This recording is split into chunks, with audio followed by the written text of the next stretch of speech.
Machine দিয়ে মুড়ি কেমনে বাজে, আর মুড়ির নামে আমরা কি মুড়ি খাই নাকি ইউরিয়া সার সালফার সাপ্লাই মিশানো বিষ খাই? আজকে পুরো ভিডিও জুড়ে দেখুন, বেশি সময় না, মাত্র 3 মিনিট। আমার ঘর থেকে 100 গাছ সামনে সাবেক চেয়ারম্যান আবুল বাসার মুন্সির মুড়ির মেল ছোট্ট পরিসরে দিচ্ছে, যাই দিয়ে আবুল চাল যাচ্ছে, আমি কি করস, এটা কি গোলাইছিস? কয় ভাই লবণ গোলাইছি। আমি কি করবি? কয় চালের মধ্যে দিব। বিশ্বাস করেন, কোনো সার ওষুধ কীটনাশক কিছু না, শুধু লবণ গোলাই কিছুক্ষণ রাখার পরে এই হল্লারের মধ্যে মনে করেন চাল ডালতেছে। আমি এটা কি করস? কয় ভাই নিচে আগুন তাপ দিচ্ছে, এই চালটা উঁচা নেবো। হঠাৎ করে মনে করে গেল আমার দাদি মা এরা মুড়ি ভাজতো, সেই কথা জাদুর সামনে দিয়া, এটা মুড়ি না, এটা হুরু মার, এটা হচ্ছে মুড়ি। যাই হোক বাঁচতে এই চাচাই করলে কি ভাই এটা হয়ে গেছে নামাম, আমি চালটা কেমনে বাইর করবেন? উল্টা গুলা দিলে সমস্ত চাল বাইরে যাবো গা। ভালো কায়দা তো সুন্দর করে চাল বাইর করছে, বলছেন বাইর করার পরে আবার চাল দিচ্ছে, আবার এভাবে বাইর করতেছে। আমি দেখে খুব শান্তি পেলাম কি পরের স্টেপ কি। তারপর আমি হেড মিস্ত্রির কাছে জানতে চাইলাম এরকম একটা ছোট মেল দিতে কেমন খরচ হয়। উনি আমার সব হিসাব নিকাশ দিল। এখানে 2 বস্তা যায়, ওই 100 কেজি। 100 কেজি না? জি, এখানে 100 কেজি দেওয়া যায়। এই ডার ছোট তো, বড় ডার হইলে পরে অনেক বেশি যায়, 300 কেজি 350 কেজি 400 কেজি পর্যন্ত দেওয়া যায়। মেল দিতে কত টাকা লাগে? এই মেল দিতে ধরেন 4 লাখ 4.5 লাখ টাকা লাগে।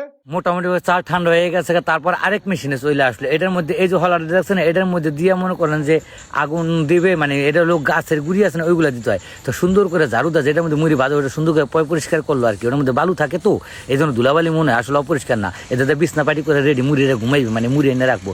আর এটাতে আগুন জ্বলতেছে, ভুসি যাইতেছে, আগুন জ্বলতেছে। আর এটা বাড়ির কাকা আবার কথা আছে কি, সুন্দর ছোট ছোট গামলা বইরা মুড়ি ডাল, মানে চাল ডালতেছে আর কি, ঠান্ডা চালটা ডালার পর এই দাদা ডালে। আর এই পাতা দেখেন দাউ দাউ করে আগুন জ্বলে, এই যে পুরা হলাটা ভরার পরে ছোট্ট করে সাইডে দিতেছে। আর এই দাদা মুড়ি ভাজা হয়ে বেরিয়েছে। কি যে একটা ঘেরান, আর গরম মুড়ি ফ্লেভার স্বাদ গন্ধ সবই অতুলনীয়। এখন এটা কি মিস করা যায়? আমি সুন্দর করে বুট বুনা করতে দিয়েছি বাড়িতে, যে গরম মুড়িটা বুট বুনা দিয়ে খামো। এটাতে আমাকে আজন মরছে, আর মানে আবার মুড়ি এনে ডালতে আছে। আর এটাতে আমাকে বুট কিন্তু রেডি হয়ে গেছে। অনেক করে কইলে কাকা একটু সালাদ বানাই নিয়ে এই সোহান করতে, আমি যা। তো অনেক করে কাইডাম এটা সালাদ বানাইতে নিয়ে গেছে। এই ভাগটা আমরা মুড়ি টুড়ি দেখতে আসি, সুন্দর কোনো বাঁচতে আছে। আবার ওভার হিট হয়ে গেলে মুড়ি কালো হয়ে যায়, মানে ছোট হয়ে যায়, চালচল হয়। এই জন্য অনেক মাপজুপ করে দিতে হয়, চাইলে দিতে পারে না, এই জন্য মিস্ত্রি লাগে।